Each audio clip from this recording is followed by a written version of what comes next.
Chapter 5, verses 16 through 23, followed by Revelation chapter 21, verses 1 through 5.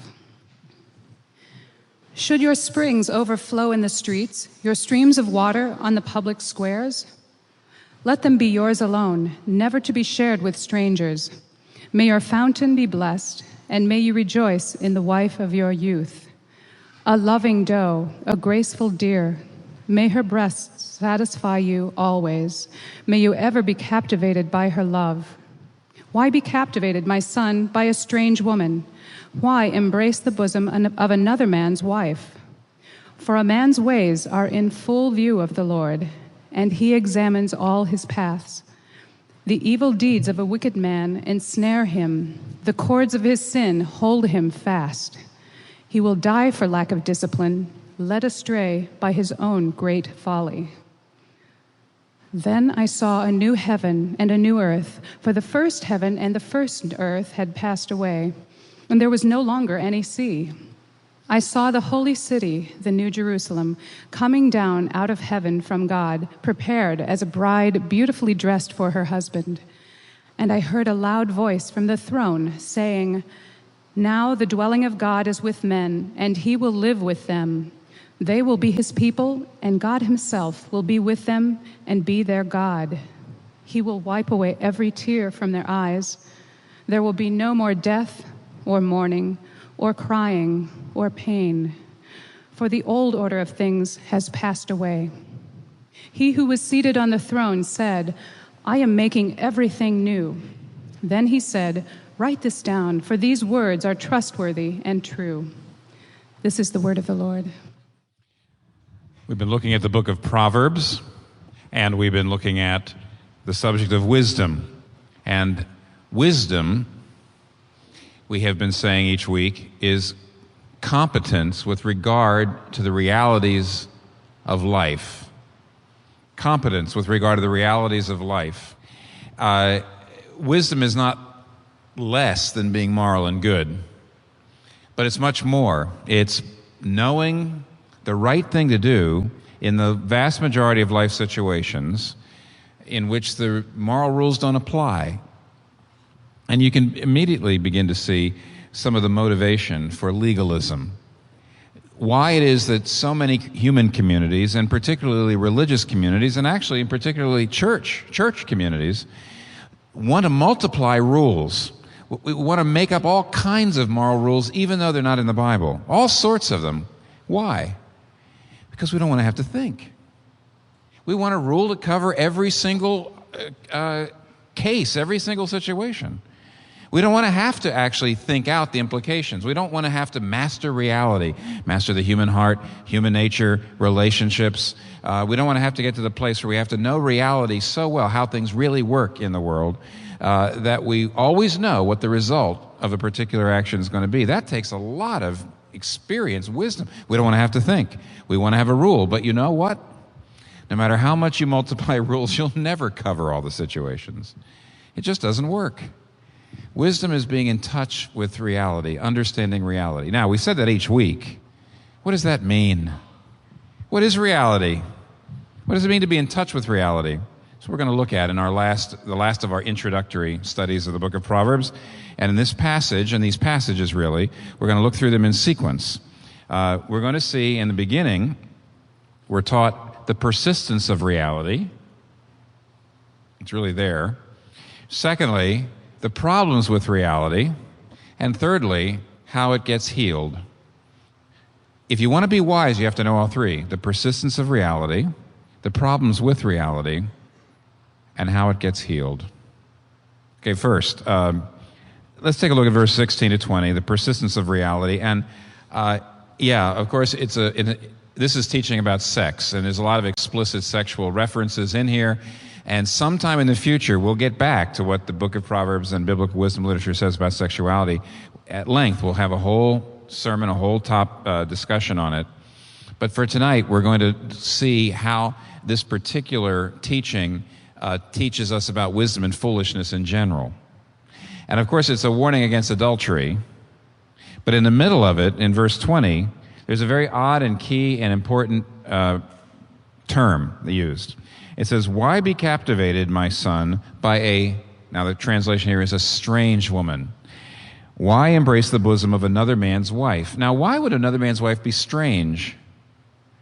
Now, the word might be better translated alien. And when you see that, you say, well, maybe it's talking about foreigners. But no, it's not, because this term comes up over and over again in the introductory chapters of Proverbs, always in a context like this of adultery. And commentators have pointed out that in many cases, it just can't be that the woman is of a different race. So why this term strange? Why this term alien? And what the commentators and the Hebrew scholars say is this. Some behaviors, we're being told, adultery is just one of them, some behaviors are alien to your true nature, no matter how great they feel at the time. They're alien to your true nature. Now, illustration. If you were to get on a rocket ship and go to Venus, and you would land, and you would open the door, and without the help of an oxygen tank or any other contraption, if you were just to inhale, breathe in one deep breath of that wonderful Venusian atmosphere, which is 96% carbon dioxide, 4% nitrogen, has absolutely no oxygen in it at all, what would happen? Now, they say a change in climate's good for you, but probably not in this case. Your lungs would experience alienation. That is to say, they are in an environment that doesn't fit their nature. They're in an environment in which they don't work. And because they don't work in that environment, the result will be disintegration, breakdown, and death. What is God saying, though, when he calls adultery strange or alien? He's saying this. There is a physical order we all know about. It's there. It persists. If you were to go to the top of First Baptist Church afterwards and try to fly off of it just simply flapping your arms, no matter how hard you believed, no matter how much you were the little engine that could, no matter how much you tried, you're violating your physical nature. You're violating your physical being. You're putting yourself in an environment in which you will not physically work. You'll fall to the ground, disintegration, breakdown, death. You know what God is saying, though? He's saying there is a divinely established moral, spiritual order that's as persistent as the physical order. And when you do not follow his directions, the God of the Bible is not one who says, follow my directions or I'll smack you. He doesn't have to do that. His directions are nothing but the directions of the Creator, the Maker. He knows our nature. When God says, follow my directions, he says, if you don't follow my directions, you're smacking yourself. You're violating and assaulting your own being. When God says, you must forgive, you must be radically generous with your money, you must keep sex inside commitment, marriage, you must tell the truth, you must treat other people exactly the way you want to be treated yourself. He says, when he says you must do that, he says that fits who you are just as much as I can say, don't try to fly off the top of First Baptist Church. What he's saying is if you don't forgive, if you're not radically generous, if you don't tell the truth, you are creating an environment that's alien to your nature. I built you, he says. You're creating an environment in which you will not work. Disobedience to me creates an environment as antithetical to your soul as ammonia gas is to your lungs. And therefore, the first point is pretty interesting. There is a divine moral order. You cannot decide what is right or wrong for yourself. You don't determine that. God, when he invented the world, created a divine moral spiritual order that's it's as persistent as the physical order. And wisdom is recognizing that it's there and living in accordance with it. Okay, that's the first point. But that's not the only thing you need to know about reality.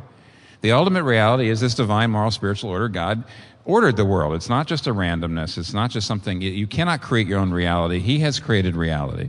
It persists, but that's not enough. You need to know more than that to be wise. If you only know the first point, it just brings you up to the level of Pharisee. you've got to learn something else. Now, let's take a look at the middle section where we see the problems with reality. Now, when anyone in New York, just about, hears what I just said, there is a divine, moral, spiritual order. It's fixed. It's there. There are moral absolutes. When someone in New York hears that, we have problems. And there's two kinds of problems we have with that understanding of reality. The first problem is it's sort of something you see in verse 22 and 23. Notice it says, "The evil deeds of a wicked man ensnare him. The cords of his sin hold him fast. He will die for lack of discipline, led astray by his own great folly." Now that's very typical for the book of Proverbs.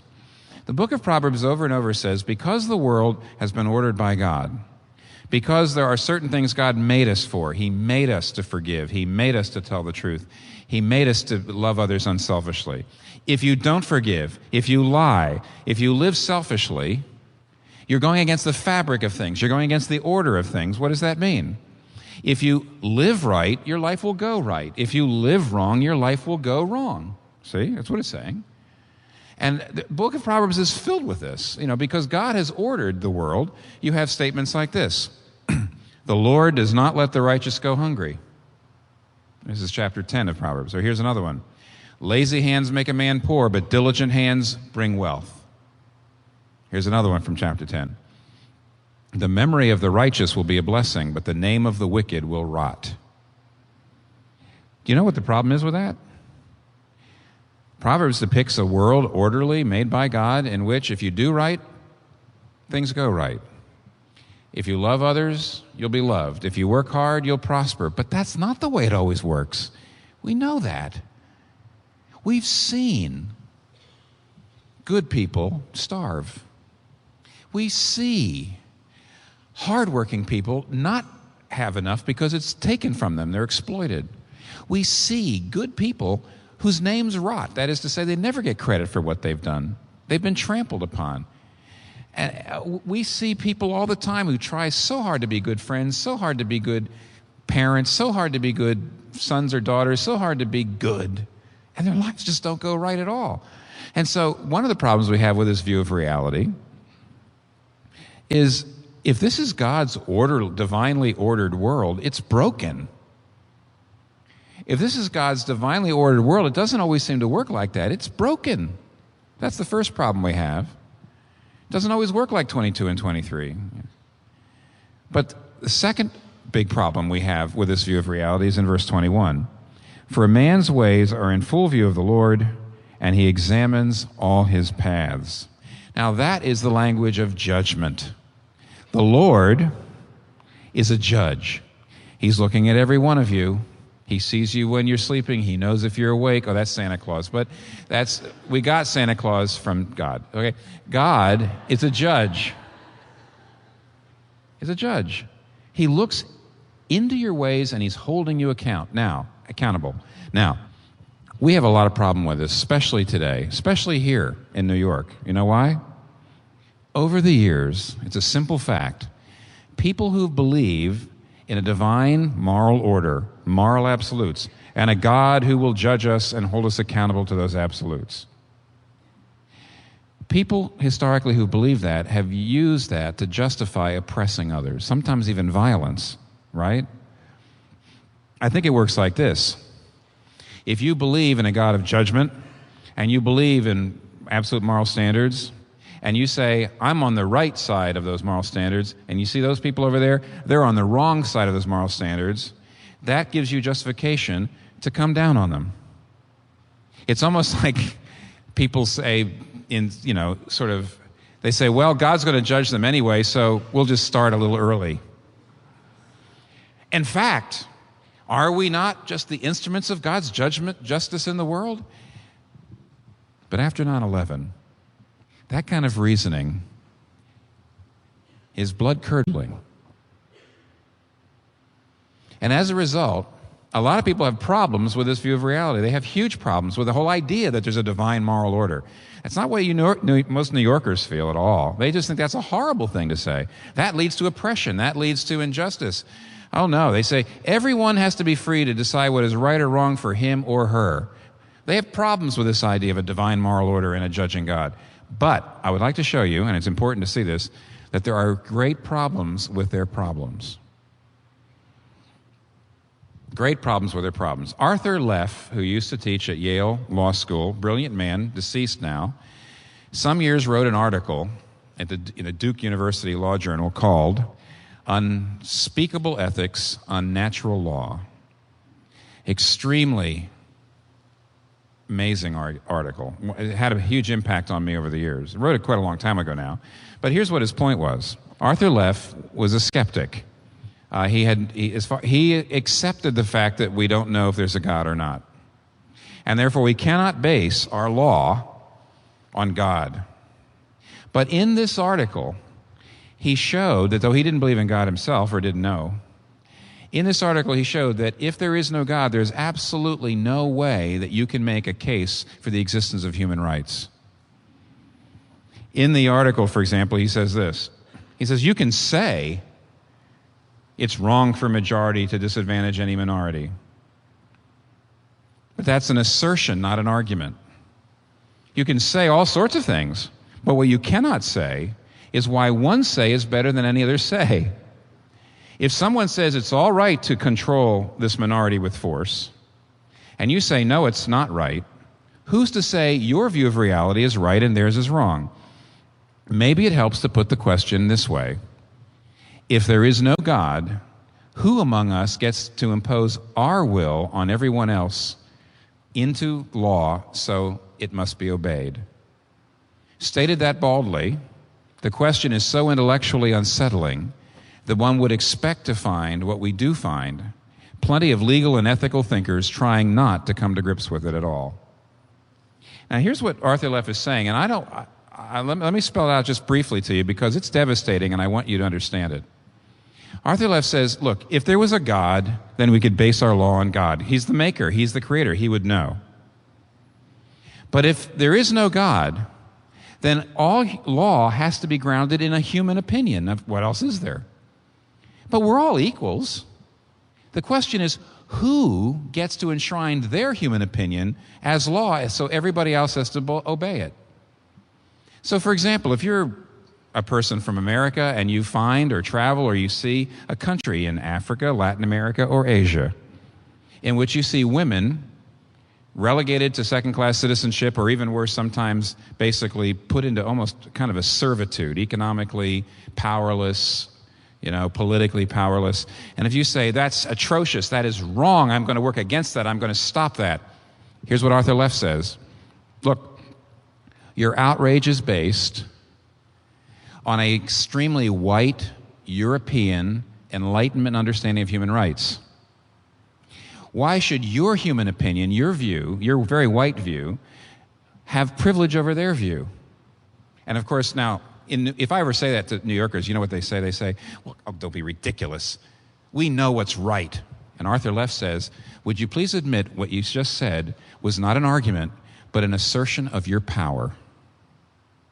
In fact, if there is no God, he says, every complaint about a naked use of power is itself a naked use of power.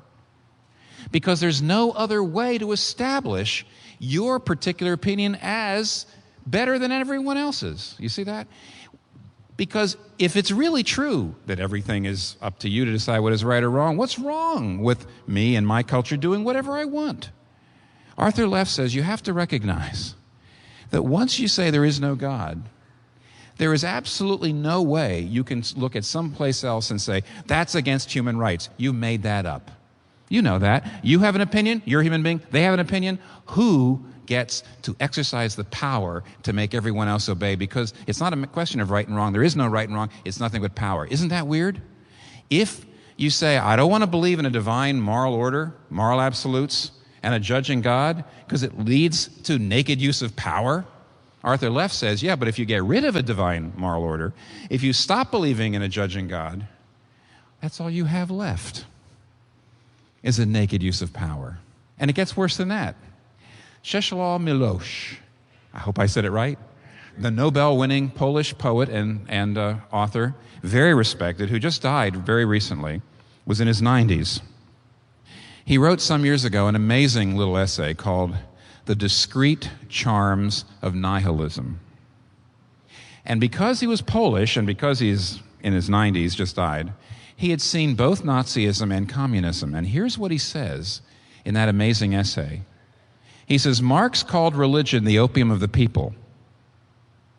But now we are witnessing a transformation. The true opium of the people is a belief in nothingness after death. It's the huge solace of thinking that our betrayals, our greed, our cowardice, our murders are not going to be judged. But all religions have recognized that our deeds are imperishable. You know what he's saying? He says, I've seen societies in which we've gotten rid of the idea of a divine moral order. We've gotten rid of the idea of moral absolutes. We've gotten rid of the idea that there's judgment after death. You know what happens? That's the opium of the people. I can do anything I want. I can trample on people. I can get power because I'm not going to pay for it. Because the whole idea of judgment after death is gone. He says, it was the opium. We said, we can do whatever we want. What is Milosh saying? Yeah, believing in a God of justice and a divine moral order can lead to abuse, can lead to power, can lead to oppression. But we happen to know that not believing in it, if anything, is worse. Because you can't even define justice. And it certainly leads to just as much, it has led in the 20th century to just as much oppression, just as much violence. So do you see, my friends, we're in a box. We are stuck. Reality seems to be broken, but no matter what you believe about it, no matter how you try to explain it, your belief or your explanation seems to lead to disaster. If you say there is a divine moral order, God has made the world in a certain way, there are moral absolutes, that leads to oppression and injustice. If you say there aren't any... You can request your copy of God's Wisdom for Navigating Life when you give today at gospelandlife.com/give. Of reality and the problems of reality, but last of all, the gospel tells us about the healing of reality. The last passage, which of course is not from the book of Proverbs, it's from the book of Revelation. It's the end of the whole Bible. And there's two things that happen here that I think are just absolutely astonishing. The first thing is that we do not see at the end of time we human beings leaving reality, but rather we see God coming down into reality. Now, what is he doing?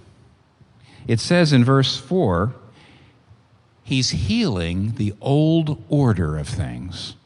And that tells us what we need to know. First of all, there is an order. In other words, you don't just decide what's right or wrong for you. There is an order. Right and wrong has been there. God has invented it. There is an order. But God's original order didn't have death in it, didn't have pain in it, didn't have crying in it, didn't have tears in it. Well, why not? What happened?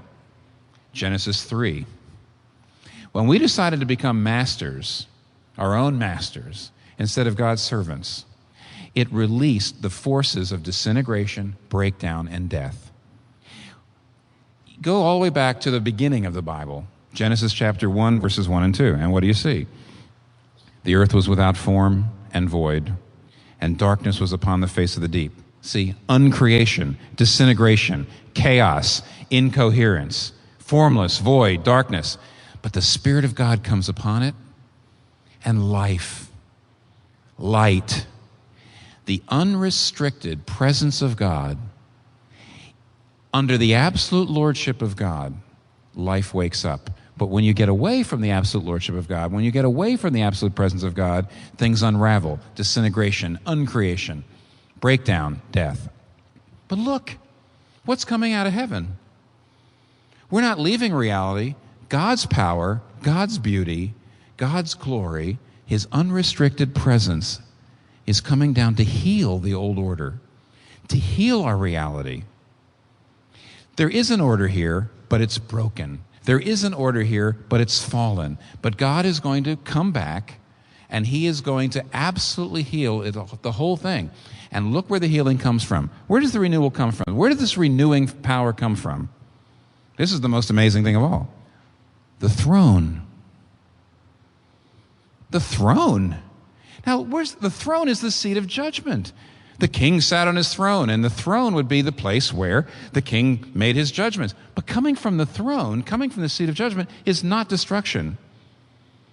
It's not smiting. Renewal and healing. How could that be? How could the judge of all the earth do that? And the answer is in the book of Hebrews. You know this chapter 5, verse 21 of Proverbs that talks about the judgment of God? A man's ways are in full view of the Lord, and he examines all his paths. In Hebrews chapter 4, verse 13, in Hebrews chapter 4, verse 13, the Hebrews writer in the New Testament practically quotes Proverbs 5:21.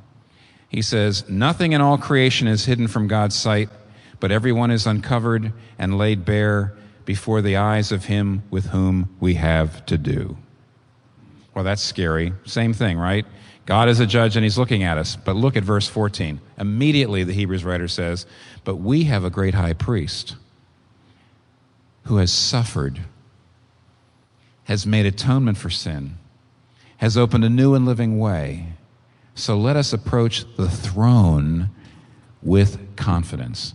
Now here's the place where Christianity differs sharply, not just differs, contradicts every other religion that's ever been. Every other religion says there's a judgment and you have to pass it. Every other religion says there's a judgment and you have to pass it. Even Buddhism, that seems so non-judgmental, even Buddhism says at the end of your life, if you haven't lived up, if you haven't been good enough, back into the reincarnation cycle were you, In other words, every religion says there's a judgment and you have to pass it, you have to be good enough, you have to live up. And Christianity completely turns that on its head. Yes, there's a judge. There's a judgment. He looks into your hearts. He sees everything. That's what Hebrews says. That's what Proverbs says. But the judge came to earth.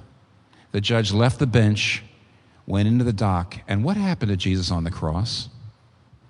Darkness, disintegration. His body was falling apart. His soul, my God, why hast thou forsaken me? His soul was falling apart. He was experiencing uncreation. He was experiencing all those forces. What was going on? Simple, but amazing. There is a judge, but he came to take the judgment. Not to bring judgment, but to bear judgment on the cross. There is a judge, but he's the judge who was judged. Or put it this way, on the cross, the one who made us was unmade so he could remake us. The one who made us was unmade so we could be remade. He experienced judgment. There is a judge, but he experienced judgment for you in your place. He took what you deserved, and that's the gospel. Now, you got that? Only if you take that into your life, only if you take that into your heart, do all these conundrums come undone and do you become wise. Let me show you 3 ways in which the gospel of the judge who was judged for you makes you wise. Number 1, the gospel makes it safe to believe in God's judgment and justice. The gospel makes it safe to believe in God's judgment and justice. We have said, have we not, up to now, the real problem is if you believe in a divine moral order, that leads to oppression. You say, well, we're on the right side and you're on the wrong side. We're going to judge you. But if you don't believe in the moral order and the judgment of God, that's also a huge problem. But Christians are different. Here's what the gospel says. There is a judge. So there is a truth. You can't make up your own mind. You can't decide what is right or wrong for you. But it was a judge who was judged because you didn't pass. You can't pass the judgment. He sees into your heart. And the only way that there's any hope is the judge took your judgment for you. Now, do you know what that does? I mean, right after 9/11, my wife, Kathy, was listening to one person after another say, you know what's caused all this trouble? Religious fundamentalism. Fundamentalism is what causes violence. Fundamentalism is what causes strife. And one day, Kathy was so tired of it, and she said, it all depends on what your fundamental is. What if the fundamental of your faith, what if the fundamental of your life, what if the central thing in your heart is a man who died for his enemies, is a man who was judged for his opponents rather than to bring judgment, he bore it. A man who died praying for his enemies. If that's your fundamental, if that's coming to the center of your heart, you're never going to look at your opponents with superiority. You couldn't. The judgment of God is there. There's a justice, there's a divine order. But you're only safe because the judge was judged for you, and that utterly changes everything. So you're not a relativist who says there's no divine order, but you're not a moralist who says that makes me superior. The gospel takes away relativism, but it takes away judgmentalism. It's the only way it's safe to believe in truth. See, you can't be wise if you don't believe in truth. But it's dangerous to believe in truth except in the gospel. The gospel makes it safe to believe in the justice and the judgment of God. Secondly, the gospel makes it safe to read Proverbs. And I want you to know, unless you understand the gospel, it's not safe for you to read Proverbs. How are you going to get wise if you don't read Proverbs? Well, you can't. But unless you understand the gospel, it's not safe. Why do I say that? Here's why. Have we not seen that now the Bible's understanding of reality is that there is a divine order, but it's fallen order, needing to be healed. There is an order, but it's fallen. This is the reason why, when you go to the Proverbs, people don't understand them. Because unless you understand both those things, the Proverbs don't make sense. Let me give you an example. Proverbs 26, verse 2. Train up a child in the way he should go, and when he is old, he will not depart from it. Have you ever heard that? Train up a child in the way he should go, and when he's old, he will not depart from it. Now, if you're a relativist who doesn't believe in a divine order, you look at that and you say, how old-fashioned, how retro, the idea of child discipline. I don't believe in that. I believe children need to be able to make their own choices. Okay, so you don't believe it. On the other hand, if you're a moralist, if you believe there's a divine order but you don't realize it's fallen, if you believe God made things to work in a certain way but they don't always work that way because of the fallen nature of things, you're going to read it moralistically. I cannot tell you how many times I've heard people preach this way. Train up a child properly, and when he's old, he'll live a good life. If he's not living a good life, you didn't train him up properly. Guilt. Parents are sitting down, they can't believe it. Well, you know what the problem is? Proverbs are not statutes, and they're not promises. They are ways that things ordinarily work in this world, but don't always work that way because there's a divine order. So, of course, in general, yes, if you're consistent and with your discipline of your child, that's the best possible thing. Best possible thing, because there is a divine order. But the order is fallen, and that means sometimes, even if you do everything right with your kid, because of the fallen world, your kids can still grow up and go off the rails. The Proverbs are not statutes and promises. They're God's best practices for life in a divinely ordered yet fallen world. And until you understand that, you're not going to understand the Proverbs. Remember how Job's friends took the Proverbs? Job says his friends, look at all these Proverbs. If you live right, life will go right. Your life is not going right. Therefore, you're not living right. Moralism, understanding there's a divine order, but not understanding it's fallen. See, the fact of the matter is, there is a divine order, so generally, yes, work hard. And generally your life will go better. Yes, tell the truth, and generally life will go better. Yes, be sexually faithful, and generally life will go better. But it doesn't have to. After all, Jesus Christ did all those things, and his life didn't go so well. Why? Because he was confronted with the fallenness of this place. If you are a relativist or a moralist, if you believe you can make up your own right or wrong, or if you believe that if you do everything right in life, your life will go well, you're a fool. You don't see the reality. You don't understand that there actually is a divine order, and yet it's a fallen order. Only the gospel helps you see the whole picture. Only the gospel keeps you from being a fool. Only the gospel makes it safe for you to read the book of Proverbs without clobbering yourself with it and everybody else with it, or else just writing it off. But thirdly and lastly, the gospel makes it safe to believe in God's truth. The gospel makes it possible and safe to read the book of Proverbs. Last of all, the gospel gives you radical moderation. Radical moderation. What do I mean by that? Well,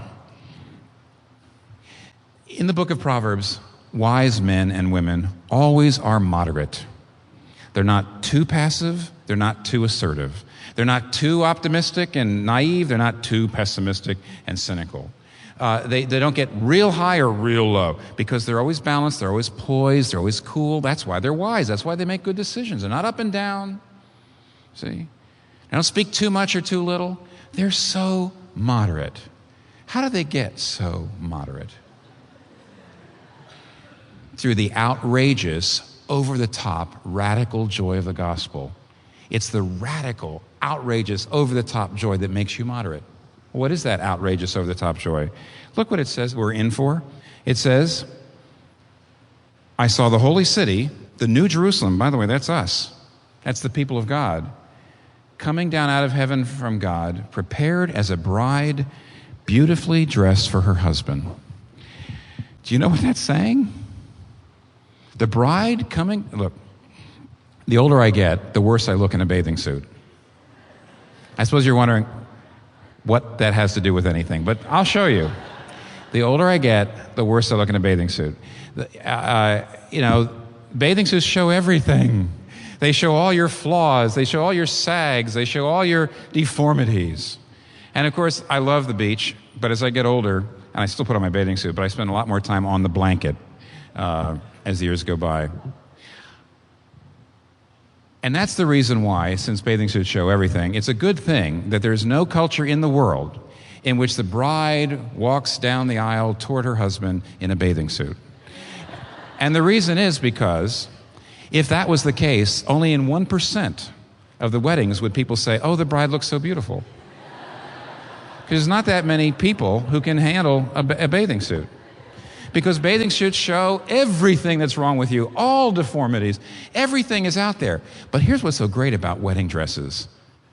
In any culture, they cover everything. It doesn't matter what you look like, really. It doesn't matter what you really look like. On your wedding day, you are beautiful. And as it doesn't matter what reality is, everything is covered. Everything looks gorgeous. I mean, it's all gone. All the problems, all the unsightliness, all the bulges, it's all gone. And as she walks down the aisle, her groom sees this, you looking the more beautiful than you've ever looked in your life, and his heart just races, and he wants to run up the aisle to you, and he's ravished with you. What is John saying is the promise of the gospel. When God looks at you, because of what Jesus Christ has done for you, because he was judged for you, he's covered you. He's covered you. All the deformities, all the sins, everything that's wrong, it's covered, and God sees an absolute beauty. And he's the only one who counts. The true lover of your soul. Now, how does this help you be moderate? Oh my goodness. Let's just take one instance. There's a lot of people who've done everything right, and they want to be married, and they're not. And they've prayed and they've done everything right. And there's a lot of people who've done everything pretty much right, and they're unhappily married. Now, to be married and not be married and want to be married, to be unhappily married, that hurts. That's terrible.